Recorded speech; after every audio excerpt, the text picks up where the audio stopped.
Hello friend, स्वागत है आपका हमारे चैनल किड्स कार्टून आई के में। एक गांव में टुनटुनी नाम की चिड़िया अपने दो बच्चों के साथ रहती थी। वो लोग बहुत खुशी खुशी अपने परिवार में रह रहे थे। टुनटुनी के पड़ोस में ही कालू कौवा और उसके भी बच्चे रह रहे थे। कालू कौवा बहुत ही अमीर कौवा था।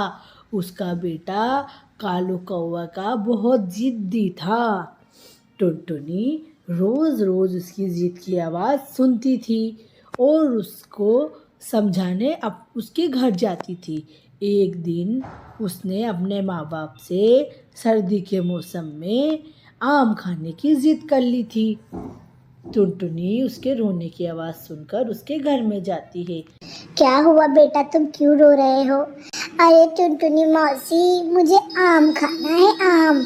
अरे बेटा, इस मौसम में तुम्हें आम कहाँ से मिलेंगे? टुनटुनी बहन, मैं इसको कब से समझा रही हूँ कि बेटा ये मौसम संतरे, जाम और अंगूर का है। तुम्हें अगर ये सब खाना है तो बोल दो। टुनटुनी, तुम्हें पता है ये इतना जिद करता है कि इतना इतना सारा खाना वेस्ट कर देता है। हमने कल इतने सारे पकवान बनाए थे, इसने थोड़ा सा खाया और डस्टबिन में डाल दिया। कल इसके डैडी बाहर से फल मिठाइयाँ लाए थे, वो भी इसने नहीं खाई और बाहर जंगल में फेंक कर आ गया। ये बताओ टुनटुनी, ऐसे कैसे काम चलेगा? अरे बेटा, तुम मेरे साथ चलो, मैं तुमको कुछ दिखाती हूँ। टुनटुनी, तुम इसको कहाँ लेकर जा रही हो बहन?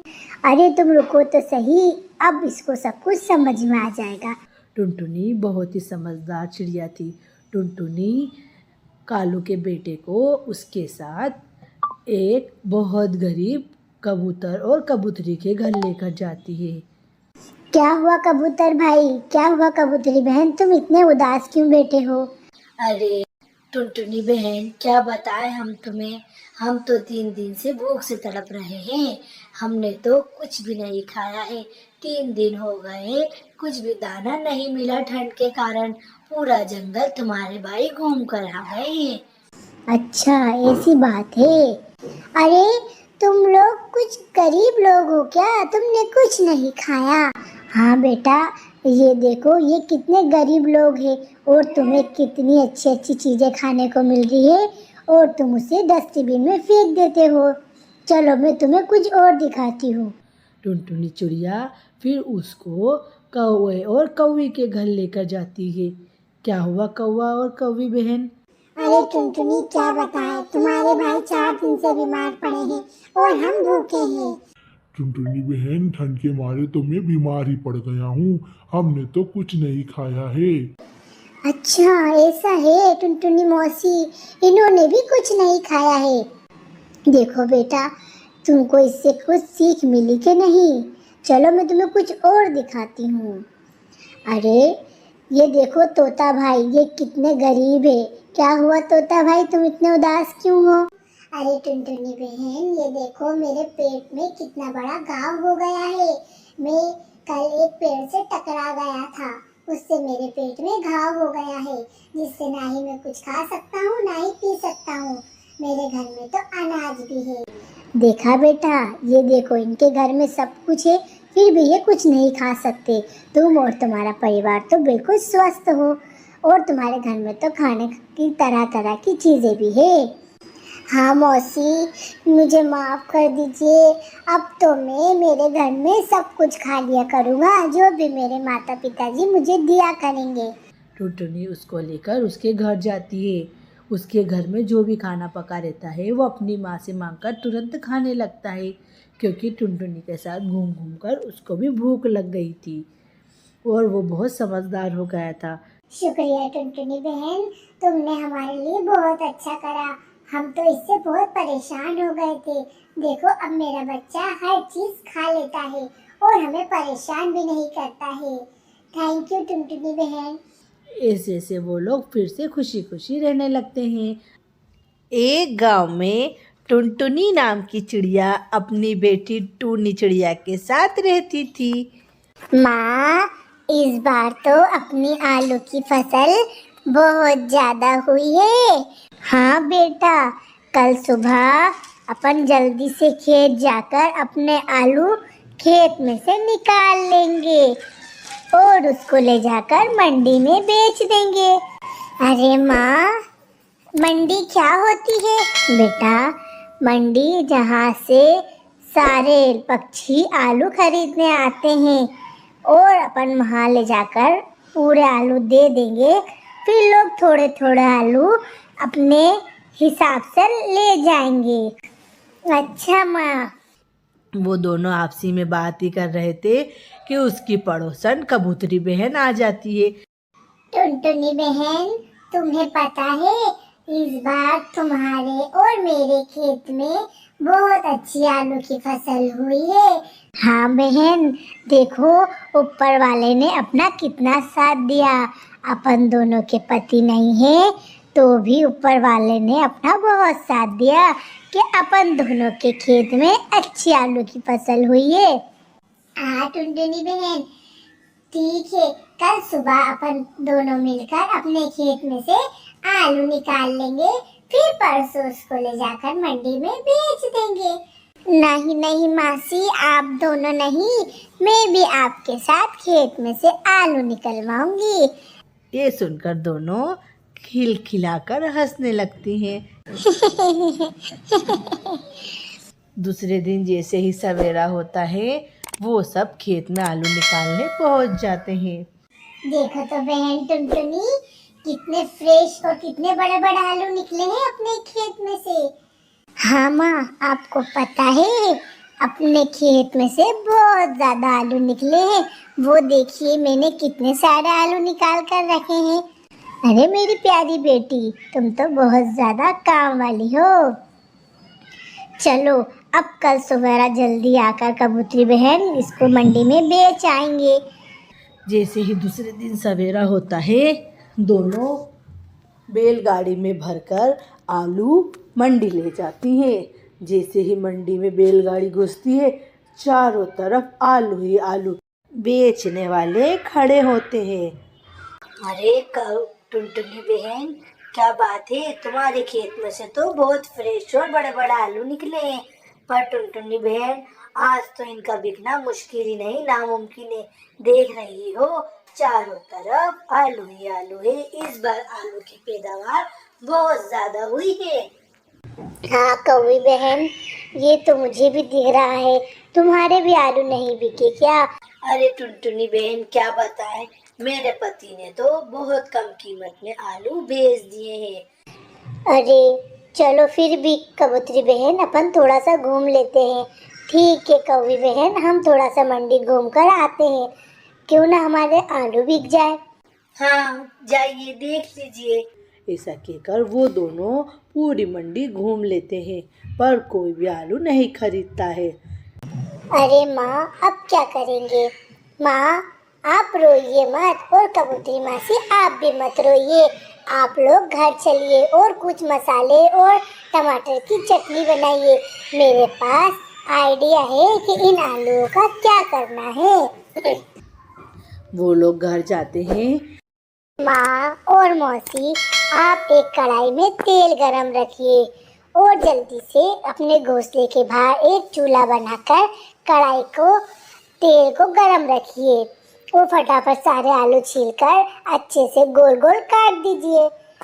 जल्दी से टुनटुनी उन तेल में से बहुत सारे आलू तलकर निकालती है। जब टूनी उसके ऊपर जल्दी से टमाटर की चटनी और मसाले डालकर आवाज़ लगाने लगती है। फ्रेंच फ्राइज दे लो, फ्रेंच फ्राइज।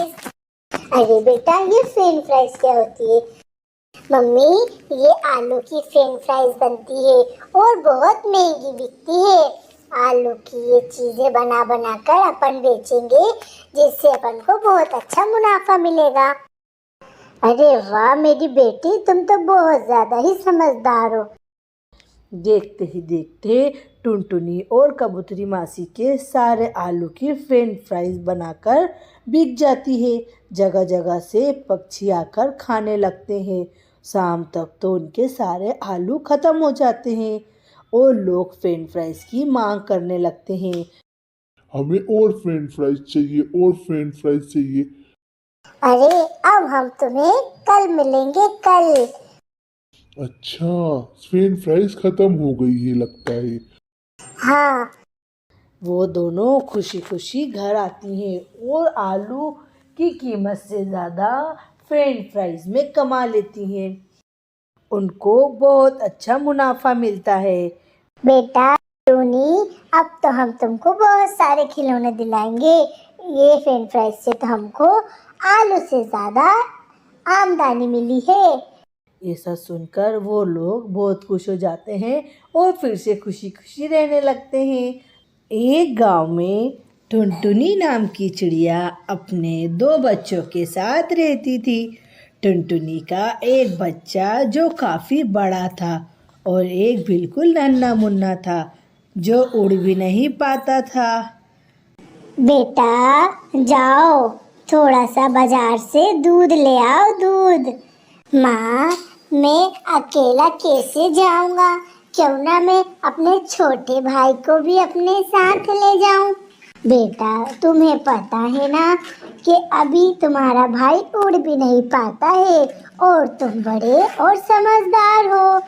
नहीं माँ जी, मैं अपने छोटे भाई का ख्याल बहुत अच्छे से रखूंगा। और माँ जी थोड़े पैसे ज्यादा दे दीजिएगा जिससे हम दोनों टॉफी भी लेकर खा ले। जाओ, ठीक है, फिर तुम अपने छोटे भाई का अच्छे से ख्याल रखना और जल्दी से घर लौटना दूध लेकर। ऐसा कहकर वो दोनों भाइयों दूध की दुकान पर चले जाते हैं। चल छोटे, तू यहीं दूध की दुकान पर बैठ, मैं तेरे लिए वो सामने की दुकान से टॉफी लेकर आता हूँ। ठीक है भाई, आप जाइए, मैं यहीं बैठा रहूंगा। इधर दूध वाले कौवा और कौवी बातों में लग जाते हैं और उसका छोटा भाई बाहर का नज़ारा देखकर सोचता है, चलो चलकर थोड़ा घूम कर आ जाते हैं जब तक बड़ा भाई चॉकलेट लेकर आ रहा है। मैंने तो बाहर की दुनिया बिल्कुल भी नहीं देखी, क्यों ना आज अच्छे से शेयर कर लूं पूरे जंगल की। ऐसा कहकर छोटा वहाँ से उड़ जाता है। तब तक उसका बड़ा भाई वहाँ टॉफी लेकर आता है। अरे छोटा, छोटे कहाँ चला गया तू? मैं तुझे यहीं तो बिठा कर गया था, कहाँ चला गया तू? अरे मौसी, यहाँ पर मेरा छोटा भाई बैठा था, आपने देखा क्या? हाँ बेटा, हमने तो उसको यहीं पर बैठा हुआ देखा था और मैंने उससे कहा भी था कि तुम्हारा भाई टॉफी लेने गया है, तुम यहीं पर रहना। पर हम दोनों बात में लग गए और वो उड़ गया। चिड़िया का बड़ा बेटा बहुत परेशान हो जाता है। वो तुरंत रोता हुआ अपनी माँ के पास चला जाता है। माँ, माँ, मैं छोटे भाई को दूध की दुकान पर ही बिठाकर टॉफी लेने चला गया था और वो वहाँ से पता नहीं कहाँ चला गया। मैंने तुम्हें बोला था ना कि अपने छोटे भाई का ख्याल रखना, फिर तुम कैसे वहाँ से चले गए? तुम्हें पता है ना, अभी उसे बोलना भी नहीं आता है, ना ही उड़ना आता है अच्छे से। बाप रे बाप, बड़े तुमने ये क्या करा? तुमने तो अपने छोटे भाई को ही घुमा दिया, इसीलिए मैं तुम्हारे साथ उसको कहीं नहीं जाने देती हूँ। चिड़िया बिल्कुल परेशान होकर उसको घबरा घबरा कर ढूंढने लगती है। अरे कौवी बहन, तुमने मेरे बेटे को कहीं देखा क्या? अरे बहन, मैं तो तुम्हारे भाई से बात करने में लग गई, तब तक वो यहाँ से पता नहीं कहाँ चला गया। तुम चिंता मत करो, मैं उसे ढूंढती हूँ और तुम भी उसे ढूंढो। तब तक गांव का खबरी तोता वहां आ जाता है। क्या हुआ टुनटुनी बहन, तुम इतनी क्यों रो रही हो? भाई तोता, मेरा बेटा पता नहीं कहाँ चला गया है, ना ही उसे बोलना आता है, ना ही अच्छे से उड़ना। अरे मैं ये खबर पूरे जंगल में फैला देता हूँ कि अगर तुम्हारा बेटा किसी को दिखे तो वो उसे मेरी घोंसले पर ले आए। मुझे तो पूरा जंगल ही जानता है कि खबरी तोता, खबरी तोता। हाँ भाई, तुम जरा जल्दी से ये खबर पूरे जंगल में फैला दो। उधर टुनटुनी का छोटा बेटा एक जलेबी वाली कबूतरी मौसी के यहाँ जाकर बैठ जाता है। क्या हुआ बेटा, तुम कहाँ से आए हो? पर उसे तो कुछ बोलना ही नहीं आता है। इधर कौवी जो उसको बहुत बेसब्री से ढूंढ रही थी, उसे वो बच्चा मिल जाता है। अरे तुम यहाँ हो बेटा, और तुम्हारी माँ इतनी परेशान हो रही है, तुम्हें जंगल में चारों तरफ ढूंढ रही है, जैसे जंगल में कहर आ गया हो। तुम्हारी माँ ने रो रो कर नदियाँ बहा दी है नदियाँ। तुम जल्दी से मेरे साथ चलो। कौवी तुरंत उसके बच्चे को लेकर टुनटुनी के पास जाती है। टुनटुनी बच्चे को देखकर अपने कलेजे से लगाकर बहुत फूट फूट कर रोने लगती है। शुक्रिया कौवी बहन, शुक्रिया। मैं तुम्हारा शुक्रिया कैसे अदा करूं? तुमने तो मेरी जान में जान ला दी है, मेरा बच्चा लाकर। टुनटुनी अपने बच्चे को बहुत अच्छे से समझाती है और ना ही उसको अब से घर के बाहर निकलने देती है। कहती है, अब बेटा जब तुम अच्छे से उड़ने और बोलने लग जाओगे तभी तुम घर के बाहर जाओगे। इधर टुनटुनी अपने बड़े बेटे को भी प्यार करने लगती है और वो लोग फिर से खुशी खुशी रहने लगते हैं। तो फ्रेंड्स, कैसी लगी आपको हमारी कहानी? अगर आपको हमारी कहानी पसंद आए तो हमारी कहानी को लाइक करें, शेयर करें और हमारे चैनल को सब्सक्राइब करें।